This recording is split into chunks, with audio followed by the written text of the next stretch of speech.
Okay, check and see if we are over there on the Facebooks.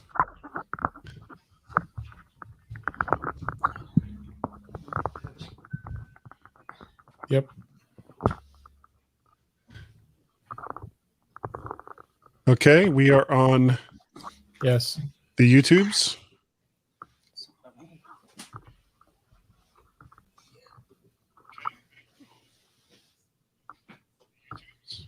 Hooray.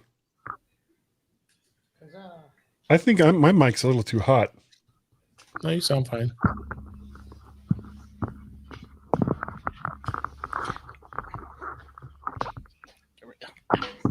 Check, check. 1, 2, 3, 4. 1, 2. Oh, no, I am clipping. Sounds okay to me. Oh, yeah, now I hear it. 1, 2, 3, 4. You still good, Morgan? Test, test. Test. Am I good? Yeah. Right. Okay. I think I'm good now.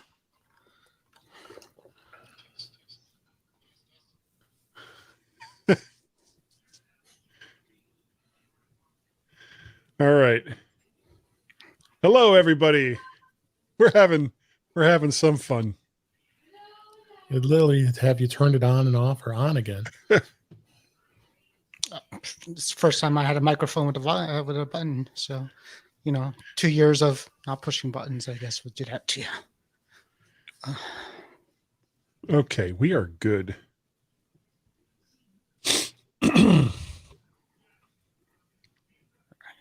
Cool.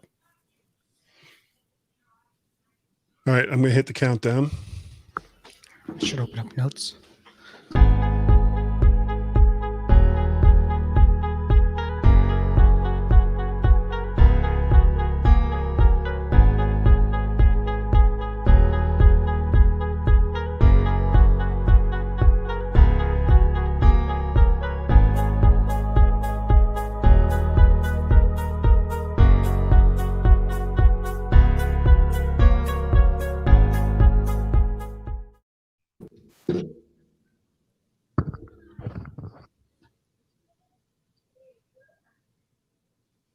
Tonight on the Mac to the Future livecast, go. A West Texas company is out to prove that the juries in their part of the state can be even dumber than the ones in East Texas with a patent infringement lawsuit that breaks new ground and stupid. Sandisk wants to go both ways. New iPads may be as fast as M1 Max, maybe. And being nice to Apple employees may bring more benefits than being a jerk. Oh, who knew? All that tonight and more in the Mac to the Future livecast. Go.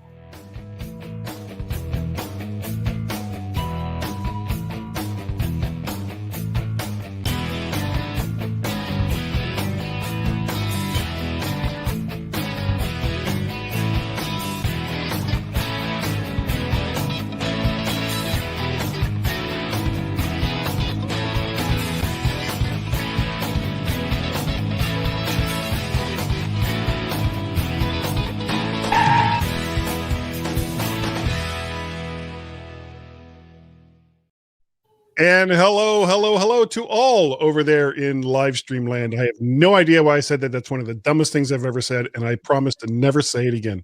But welcome to the Mac to the Future livecast go. We really appreciate the fact that you are here and that you have decided against probably your better judgment that you were going to spend the evening with us. It is greatly, greatly appreciated. And fortunately, I am not alone in the blame or credit for this show, as I am joined, as I usually am, by Mr. David Ginsburg. Hello there, Mr. David Ginsburg.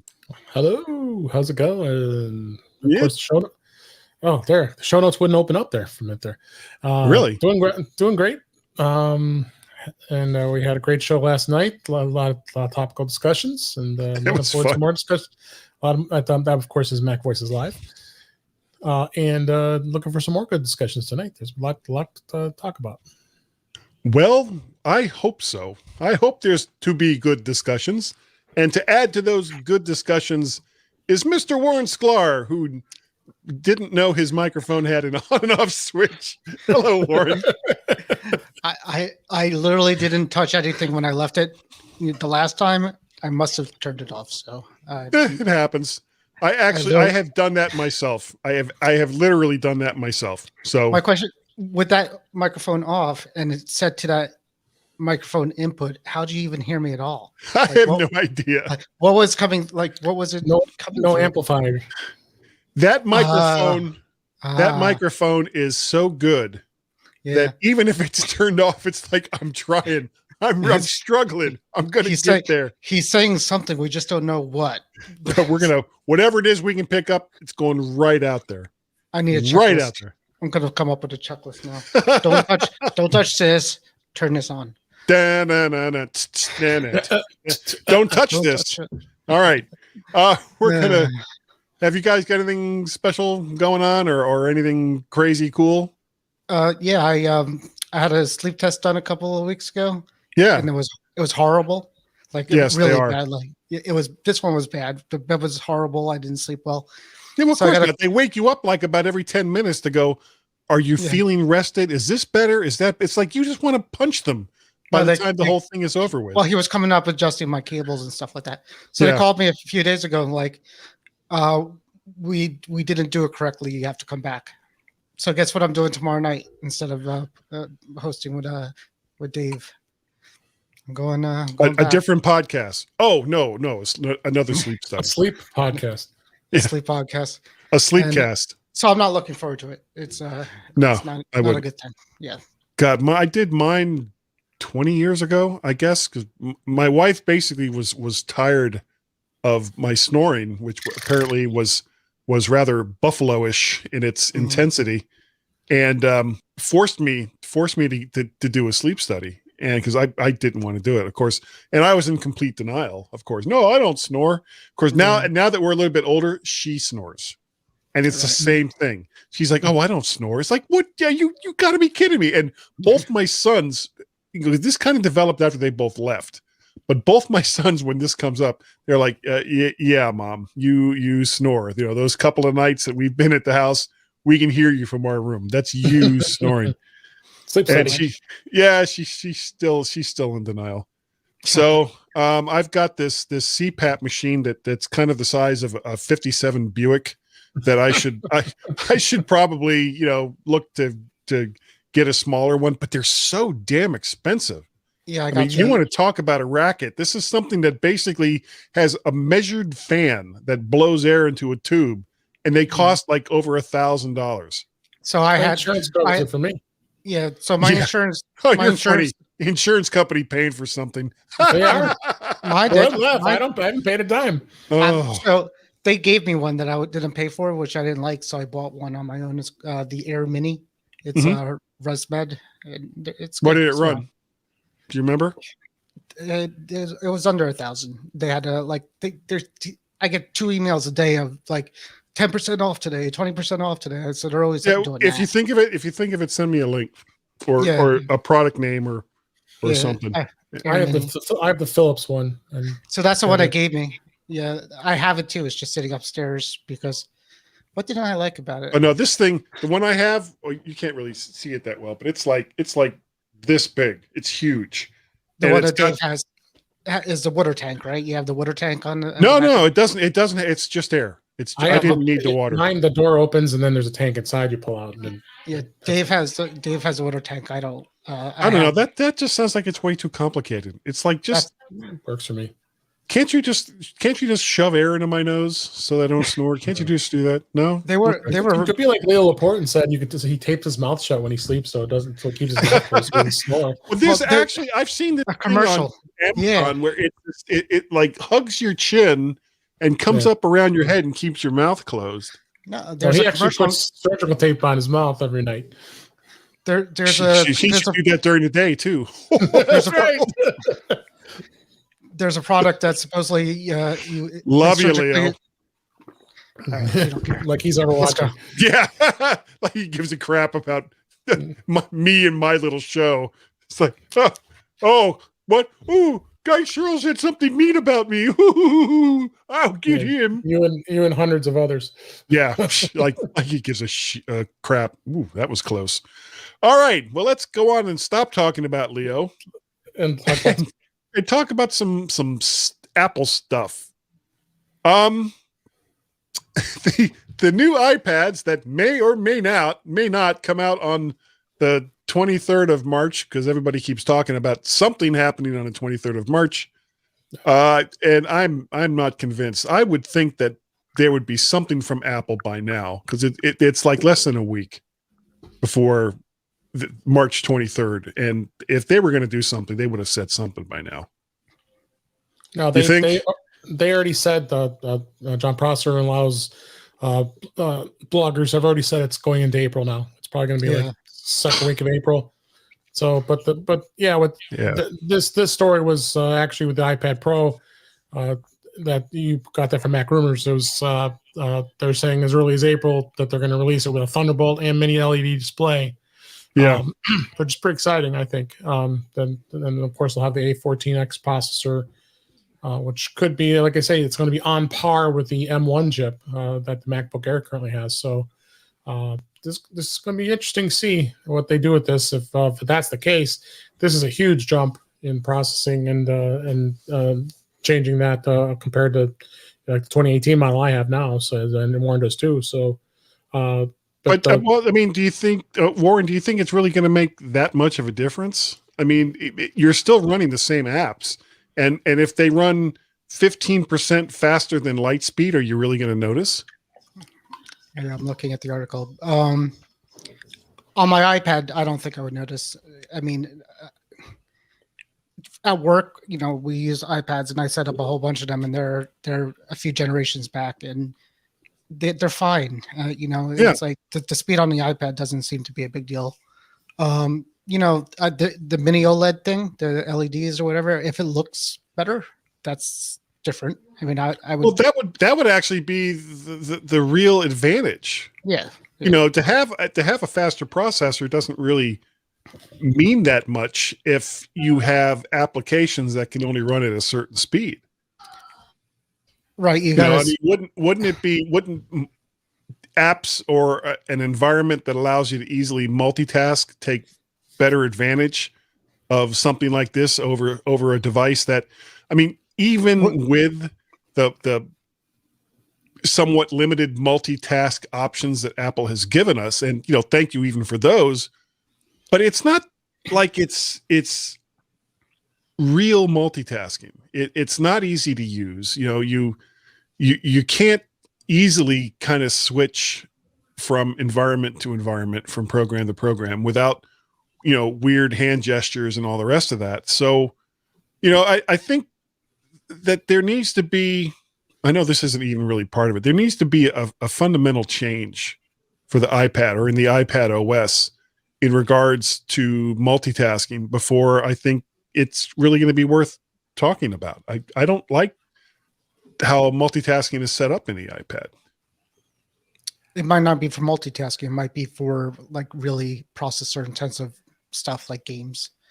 Maybe gaming's held back or something's held back.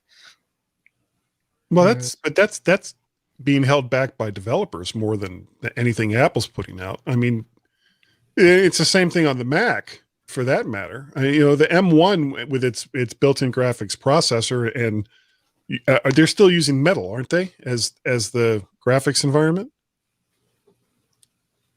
I don't know.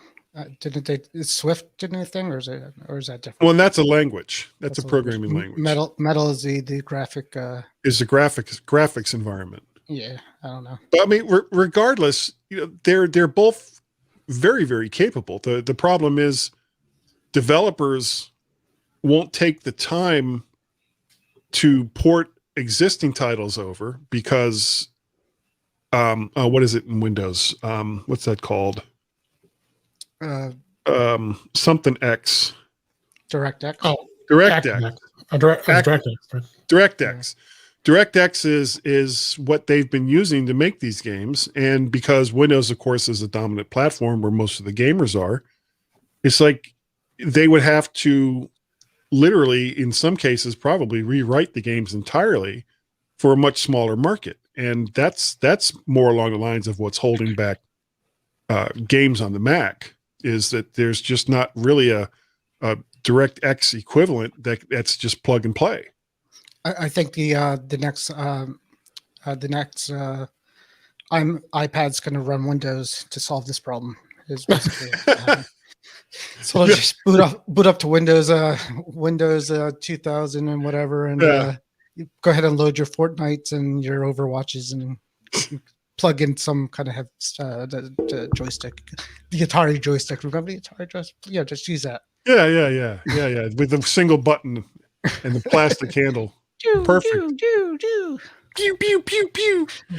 Okay. And kind of going along with the same story, the rumors are that the A14X processor may be as fast as the M1, but of course we know what the M1 specs are. Nobody really knows what the A14X or whatever Apple calls their next processor is going to be outside of the people in the know that work for Apple. So, and again, you know, it's kind of like it's apples to oranges, literally. You know, the way that the iPad OS versus how the Mac OS works is it's completely different. They may have some similarities, but the way it actually operates is not the same. So whether or not it's as fast as the M1 is almost irrelevant. I mean, in the developers Mac Mini they sent out before the M1 came out, it had an A14 processor in it. So I was going to say that they kind of I mean, there was rumors that they were going to you would be able to run the developer version of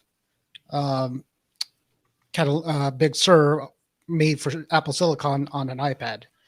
At one point, remember they were saying, "Oh, maybe we could use our iPad to test out the build for the Silicon Macs," and then they sent it a few weeks later. They sent out the developer kits instead. But yeah, it's the same hardware.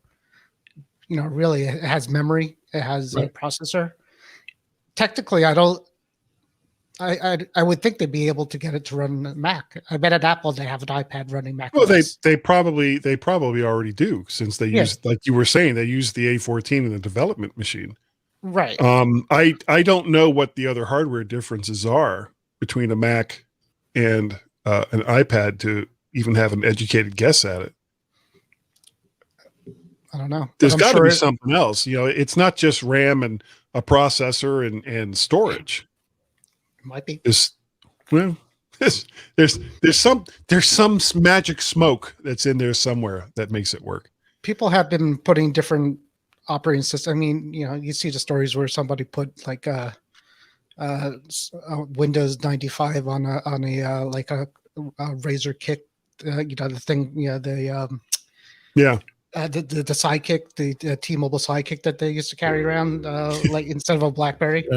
Yeah. So, I mean, people could, you know, there's definitely going to be ways to get, you know, Mac OS on an iPad. I'm sure it's out there. Yeah, I actually saw a story today, and now that I'm thinking about it, I almost wish I had included it. It was somebody who had created a version of Windows 95 that you can run on a current computer that would be safe without, I guess, you know, without getting viruses and all the rest of that. It seems like a fascinating story. Oh, was it? It's probably okay. Yeah. Just like that, the iOS, OS 9, where they were doing that in that environment. I mean, it was independent. Yeah, of all the operating systems that you might want to run, OS 9 would not be my top choice. Yeah. It was really, really not a good operating system. You know, I used to run, there was a program from Strata, and I can't remember the name of it now. It was a video editor, and it was the very first multi-track video editor that I tried using. Oh my God, that thing would crash so hard and take the entire machine down with it. And so I got used to, like, every 5 minutes, it'd be like, save, you know, and hope that nothing would die and force me to reboot the machine, which happened like over and over and over again.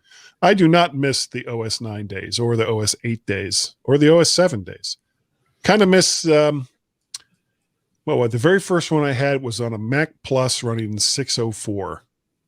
which for what it was fun. It was still a fun computer. All right, well, let's not go too far down the nostalgia path.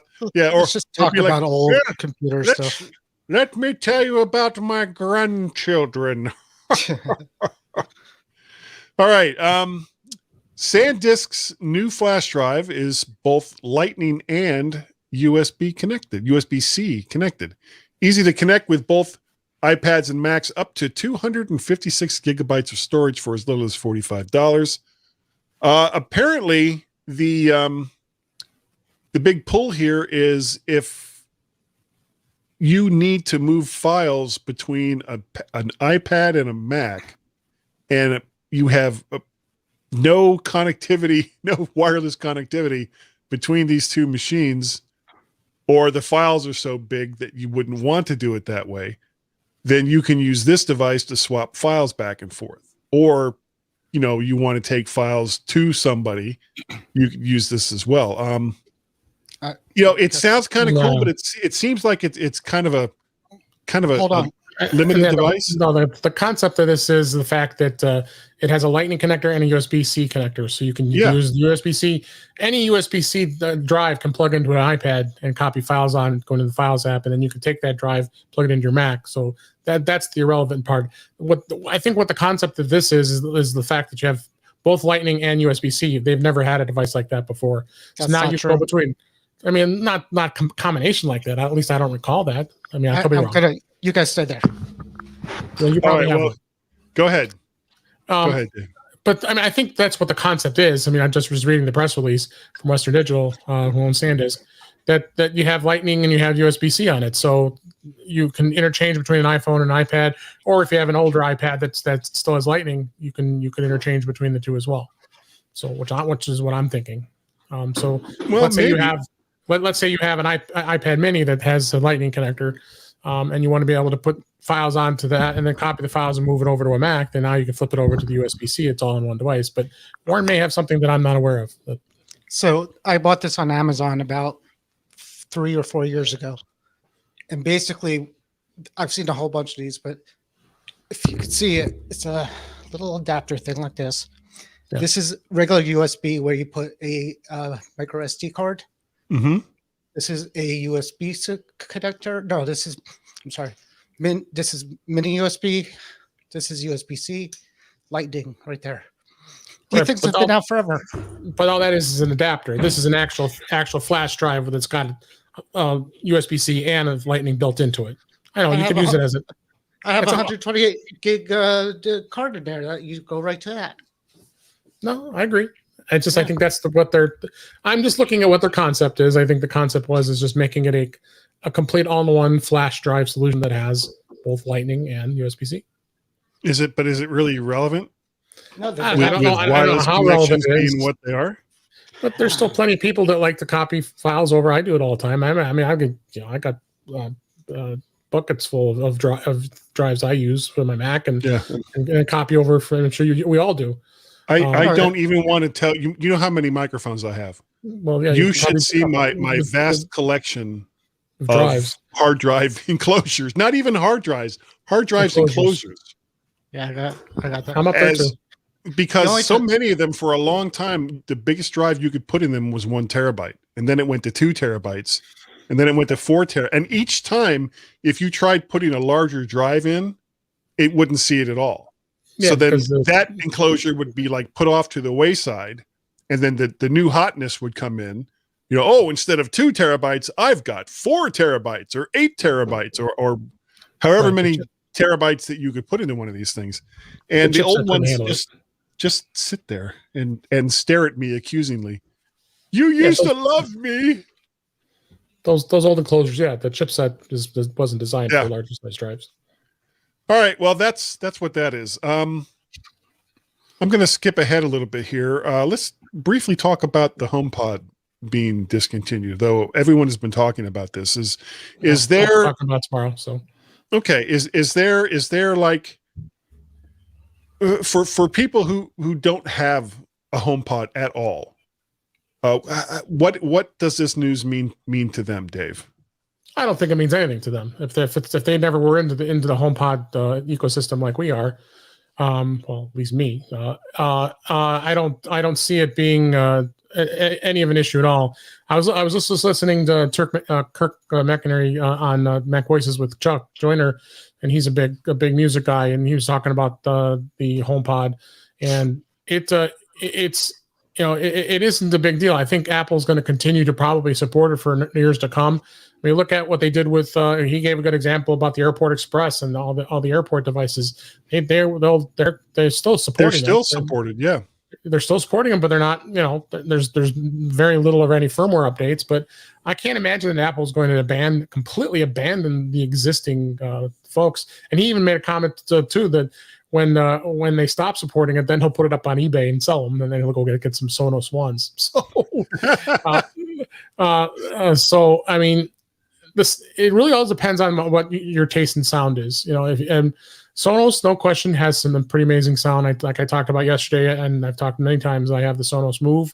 I can compare that, and that's a single speaker. And then I have the HomePods, the two big ones above me here, that I have in pair, and do have pretty amazing sound. But will people miss it? I don't know. I mean, I think it's something that Apple really learned on, and that's as I talked about yesterday. I think that Apple learned a lot about this speaker, and they're seeing that the HomePod Mini was just an insanely hot seller, and they're going to probably build upon that. I would not be surprised in the next year or two that maybe Apple comes up with a HomePod Mini that's at that size, but has the incredible woofers and speakers that the HomePod has now. So I would not be at all surprised that they could do some incredible things with the sound. The computational audio is the big thing now. All right, what do you think, Warren? Does anybody want to buy 2 HomePods from me? You can contact him over there on the Mac to the Future page in Facebook. There you go. I have 2, and I haven't used them forever. They sound great, but I don't personally listen to a lot of music anymore because during work I work, and when I drive I listen to podcasts. So they sound really good. I don't have a HomePod Mini to compare it to, but I do have every other type of smart speaker.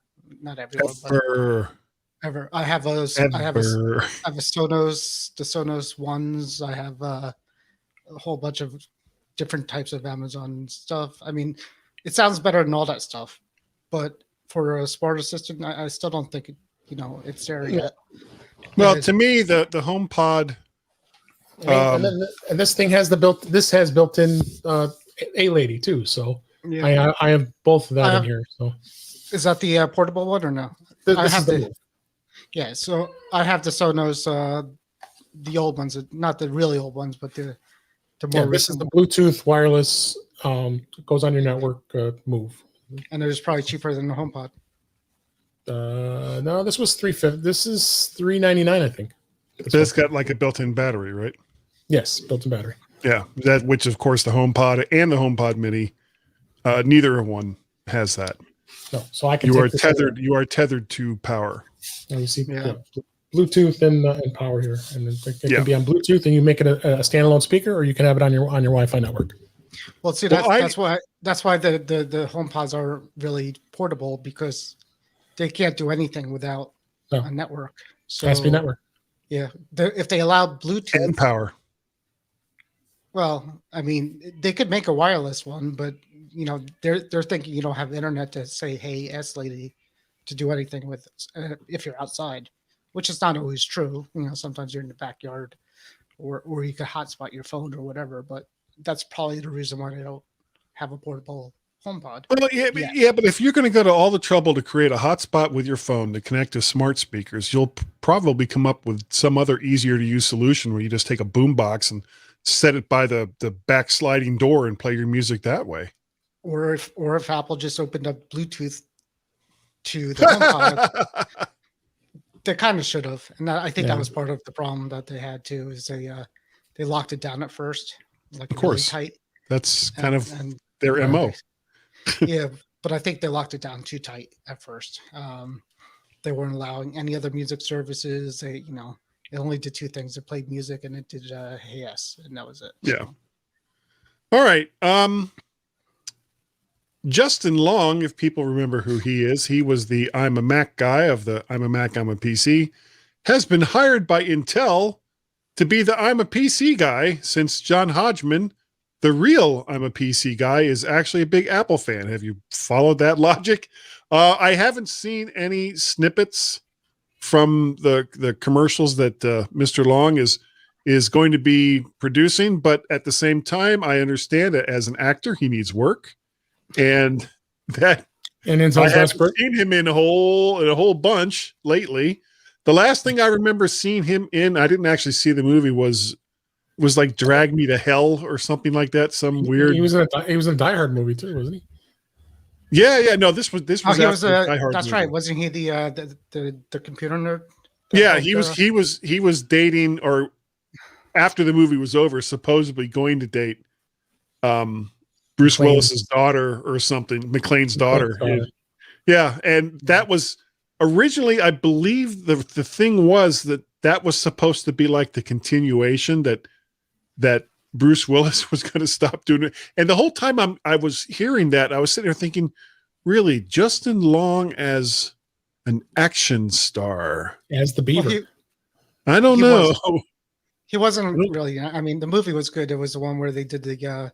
It was fun. It was the hacking, and they hacked all. They were doing a fire sale. They were getting rid of what was it? You got to get rid of all communications. You have to get rid of all of emergency services, and you do these 3 things in the financial system, and you do these 3 things, and the whole country falls apart. It was fun. It was. Well, if it was real, it wouldn't be so much fun. But yeah, but yeah, those were like that movie and like a few others, and of course the I'm a Mac commercials were where he I guess he kind of came to fame. But I haven't seen him in much of anything lately. So, I mean, he's an actor, and I'm sure he's getting paid a significant amount of money to do these commercials, and that's okay. I mean, I don't hold a grudge that Justin Long is now doing I'm a PC basically commercials. Let's see. We have some comments. My goodness, price on the 2 white HomePods. You'll have to talk to Warren about that later. One's white, one's black. Oh, he says he already has 2 and 1 mini. I don't know why he wants more. And an iPod Hi-Fi. He has 2. Marcus, you're not repping well here. What else? Oh, and his 30-day block is over. Oh, he was blocked on Facebook. No wonder why he hasn't been here. Yeah. What happened? Well, you could have gone over to YouTube. You could have commented there. He refuses to watch his promos. Drag Me to Hell it is. Okay. Yes. So I knew that was the name of the movie was something like that. Well, the only important thing is Marcus. I have a black one and a white one, just so you know. We'll be in touch. Okay. Go ahead. Next, a surge of over 1,000%, 1,000% has been recorded of new malware samples, which apparently is still a fraction of what's coming out for Windows each year. Now, the story itself was a little unclear by what they meant by samples. If each of these were a completely different type of attack vector, or if it was just, here's 1,000 of variations on a theme. But again, there's still no actual viruses for the Mac that, anything bad that ends up on your Mac, you put on there. That's how it works. Apple has it locked down enough to where if they trick you into supplying your password for some dodgy software and your computer goes bluey, then that's kind of on you. And that's not on Apple. So don't download dodgy software. Either one of you want to talk about this, or shall we move on? Dave, the only thing I'll add to is, I do computer support. I think most of us do. And in all of my time, I never came across an actual virus on a Mac. People who would have, and people install things all the time, but I never, in Windows, you get your computer won't boot up at all because it's running too much. And when you start it up, you get ransomware, which I've never seen on a Mac. I had one person swear to me that they saw it, but I asked for proof and I didn't get it. He moved to a different city. Yeah. So I mean, the worst virus I've ever seen on the Mac is when you install a program, it installs the profile on your Mac, just like on your phone, and the profile does things you don't want it to do. So look there first if you think something's going on. But other than that, there's adware. I definitely see adware. Lots of malware and adware, but I've never seen anything that. But in each case, this is stuff that is being installed by users themselves. It's not. But in every case, I haven't seen anything destructive that does anything destructive on a computer. Even requires a reinstall of the OS, or compromises security in any way. I've never seen that. Maybe phishing websites is the only thing I've seen with that. Yeah.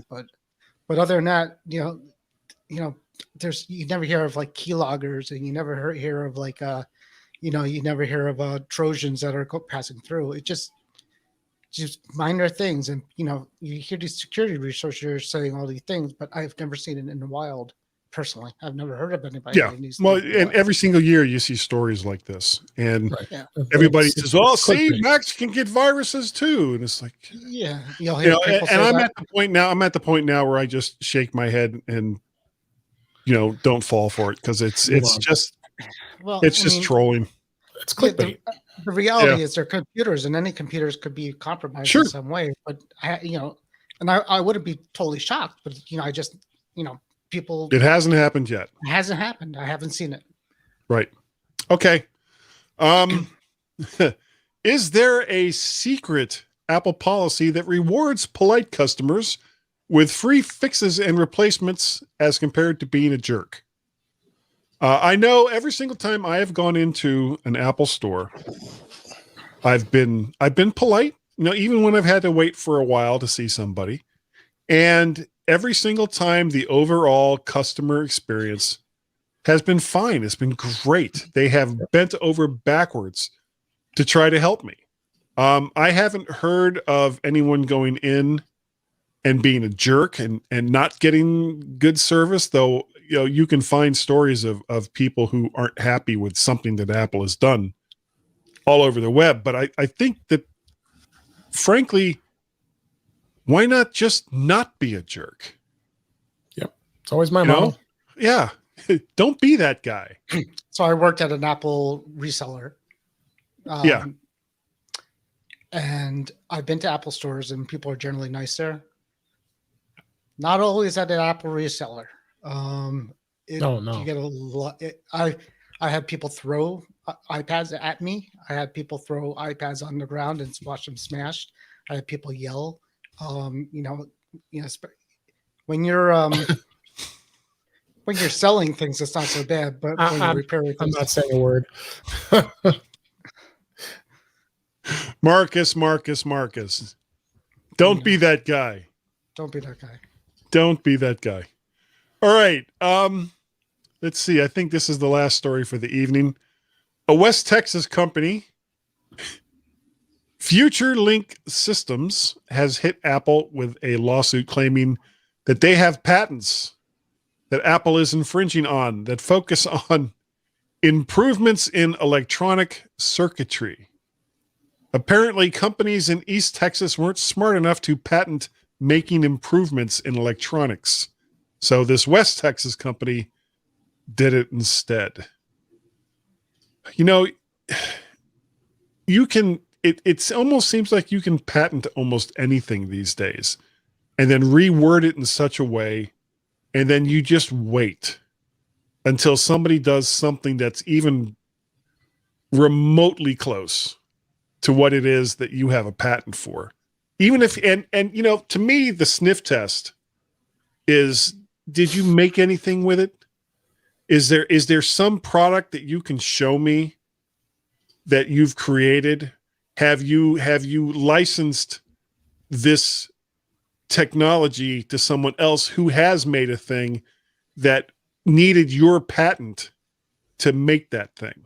So many times companies come in and they get hit with these patent infringement lawsuits, and they just pay them off because it's easier and it's cheaper than actually going into a courtroom and saying, no, this is a crap patent. This is nonsense. Why was this even rewarded or awarded, I should say? What do you guys think? These patent lawsuits, I think, have become so commonplace these days that it borders on ludicrous. Patent trolls. I mean, that's what they do. That they just troll on looking for every single thing that Apple has a patent on, and then they troll and look to find some loophole they can see that maybe have a potential lawsuit. If Apple has lots of money, why not? Then why not sue them? I just frivolous lawsuits. That's all I can say. Nuisance. What do you think, Warren? I mean, you hear if Apple, Apple does patents too. They'll never, if you have an idea, you could go and patent anything, right? So, at this point, everything's going to sort of sound like something else at this point. Just the article, the link itself is improvement in electronic circuitry. So Apple what does that even mean? Made their circuits better, and we patented the idea of making our computers better. Yeah. Apple's doing it, so we're suing them for it. That was it was our idea to make computers faster and better. You can't, because no one has made electronics better ever. Only our company can make electronics better. That's stupid. And so many of these judges, I cannot believe that there are so many judges that are stupid enough to allow a lawsuit like this to make it into court. Frankly, this should have just been tossed out on its ear. One last comment here from Marcus saying it took 6 weeks to get a new working computer at work. I was very patient, mostly. I now have a 2019 MacBook Pro 16, and it's actually working great for over 4 weeks, mostly issues with over 24 profiles installed for control. Well, I mean, doesn't that mean that you kind of put those in there, it's Marcus? A work computer. He's saying it's a work computer, so. Oh, so somebody else put it in there. Companies do it, yeah. So that could be it. Okay. He also says Happy St. Patrick's Day. That's not him. That's Michelle Grinelli. Oh, that's my niece. That's my niece, Michelle. Hi, Michelle. We have 2 listeners today. That's great. And one of them is my niece. Hey, sweetie. I can't believe you made it here. Don't you have anything better to do on a Wednesday night than listen to your Uncle Guy? I can't believe you asked her to do that. I did not ask her to do that. Sure. She just accidentally found this, right? Yeah. Link. Wink. Hey, I'll just say one thing. I just got a tweet that John Prosser just said. The event was always in April. There was literally never a March event. And he says absolutely. Wasn't he the one that said there was going to be a March event? Yeah. Here's just what he says here. Absolutely incredible how Apple managed to give the quote unquote March 23rd date to myself, Kang, the highest rated source, that they'll love to dream, at almost the same time. And he says, huge thanks for the source helping with this. Really? So he's going to blame Apple for his own bad predictions. Fascinating. So we're trying. We're looking for an April event. There's real quick on that Wait, hold on a second. Michelle, hang around for after the show, please. Okay, go ahead.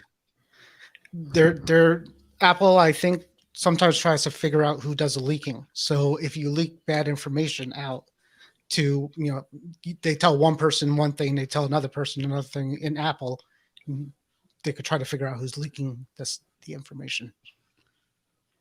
Okay, but that's that's them looking for leaks. That's got nothing to do with Prosser reporting that there's going to be an event on the 16th or 23rd. That was still up to him. No, I'm saying he gets his information from somebody who may get it from somebody else. Oh no, I get that. But it's still up to him to decide whether or not he's going to publish with this. You're not hearing me. You're not. No, I am hearing it. I understand Apple puts out false information to groups of people to try to find out who's leaking information. And somebody might have given that information that might be false information to processor. Well, there was actually a guy that was recently, I can't remember his name now. He was let go. Gaz was talking about it last week for being a leaker. And I don't know, maybe this could be related to that, but it's like all of you guys, all you guys out there, you analysts and everyone else, tech press that just have to one up on everyone else. You get these little snippets of information, and then you go ahead and you put them out there like it's fact. And you never get called on it. You hardly ever get called on it. You just put this out. It's like you're throwing crap on a wall to see what sticks. And it's ridiculous. It's Apple is going to put out an event when they put out an event. And when they do, then you can try to jump on it and say whatever the hell it is that you want, but then don't turn around and blame Apple because you got your nose bent out of shape because you put out something that was patently false. That's on you. That's not on Apple. Apple's a huge company, and a lot of people are interested in it. And there's a lot of people there, and there's a lot of people that will take money for information. There's a lot of people that will leave phones on a bar. There's a lot of people that what the last guy that just got fired was he was getting information about startups, and he started his own company. Is that the same guy you were doing? He worked for Eris that's when he left Apple, and then he was leaking. He was leaking information. Yeah. So, I mean, so Apple has a problem. Everybody wants to know what Apple's doing. Mostly probably because of the stock market. I think a lot of people want to know if Apple is having an event this month, maybe that means I should buy more stock. They're going to release something that people are going to buy. Same with the services, all that stuff. I mean, this is why people want to know. So Prosser obviously had a contact that these other people might have had who's giving out false information because Apple has to try to stop this. And that's what they're going to do. Yeah. Right. So, so then you go and you try to find something to collaborate or not corroborate the information that you want to put out. And you know what? Maybe you're not the first to get it out on Twitter. Maybe you're the second or the third person to get it out on Twitter, but you're more likely to be right than the ass clown that just throws everything out there whenever he hears it.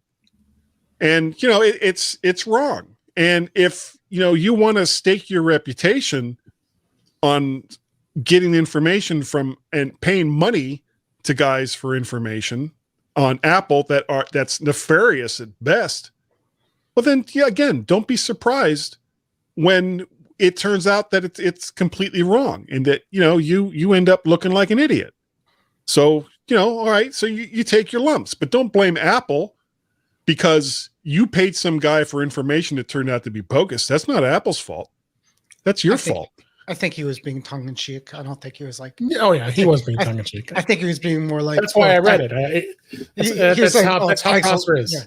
Yeah. Okay. Thanks a lot, Apple. That was really cool. All right. Well, maybe that's true, but it doesn't negate my point. It doesn't negate my point. No, you have a good point. It's right here on top of my head. Really he is very tongue-in-cheek. He likes to be funny. Okay. Well, that is going to do it for the show tonight. We're going to end on a guy rant. I don't rant often.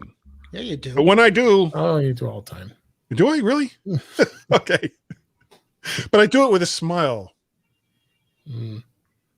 Dave, if people wanted to get a hold of you, how would they do it? They would go to In Touch with iOS at intouchwithios.com. You can also find me on the Mac Show on the British Tech Network. You can find me on Mac Voices Live with Guy and sometimes Warren on Tuesday nights with Chuck Joyner. We have a blast doing that. You can find me as president of the Suburban Chicago Apple Users, the Apple User Group. And you can always find me on Twitter and Instagram at DaveG65. No, I don't, Michelle. I do not. Warren, how can people get a hold of you? Or what don't you won't rant? She's saying you don't rant. Okay. No, I'll be at a hospital sleeping again, so I can't come. Sleeping and snoring. And snoring. Yep. If you'd like to get a hold of me, the email address is guy@mymac.com. The Twitter addresses are MacParrot and VertShark. You can send stuff to those all day long. Over there on the YouTubes, you can subscribe to my YouTube channel. Just do a search for VertShark. It's going to be there. VertShark.com is the website. Mac to the Future Show, of course, is this live cast. Guy's Daily Drive, where I drive in my car and say stuff on a regularly infrequent basis. And of course, the mighty mymac.com podcast that I do almost every single weekend with the long-suffering Gazmaz. Actually, this month makes 11 years that we've been doing the mymac.com podcast. 11 years. I was in my 40s when we started doing that podcast, and I'm 60 now. I don't know where'd the time go? Where did the time go? I don't know. Anyway, I think that is going to do it for this evening. Thank you again also very, very much for joining us tonight on the Mac to the Future livecast. And David Warren, say goodnight to David Warren. Good night to Guy David Warren. Thank you. Yeah, all that stuff. Bye.